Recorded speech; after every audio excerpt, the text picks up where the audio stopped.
my name is Angela Clark and I'm with Threadwaggle Quilting. We've been on a journey together to learn how to use your quilt path.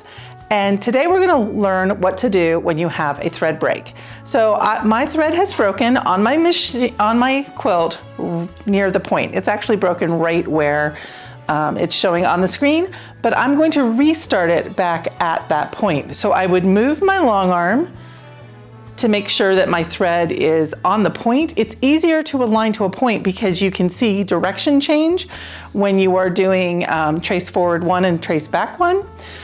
So I like aligning to a point. So I am going to then tell Quilt Path, I need you to align my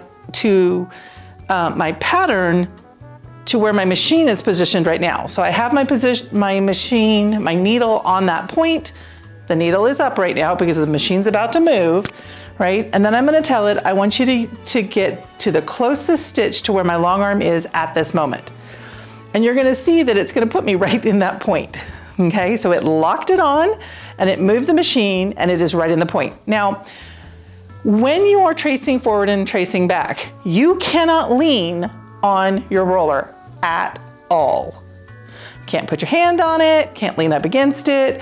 If I start leaning on this roller, I am going to change where this quilt surface is in relationship to my needle.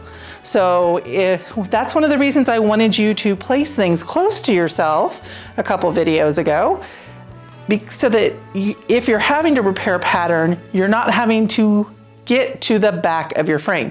Now, every once in a while that's gonna happen, and you do this game where you get your needle to where you want it to be, you needle down in your fabric, then you step away from the long arm before you hit the button, right? So you have to play a game with it every once in a while. But if you're quilting most of your stuff close to you, it's a lot easier to repair pattern.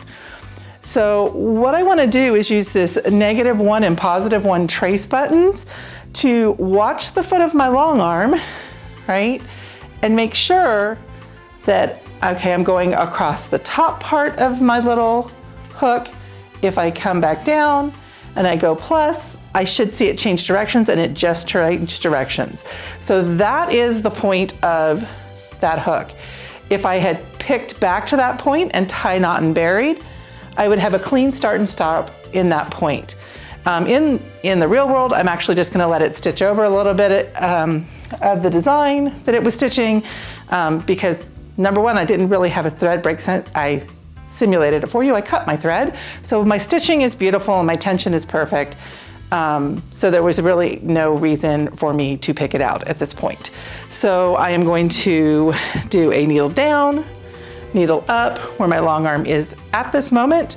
And I'm gonna take something like my snips or the thread that's coming off of my long arm. If I hold it between my two hands, I can put it under the foot and grab the top and the bobbin thread.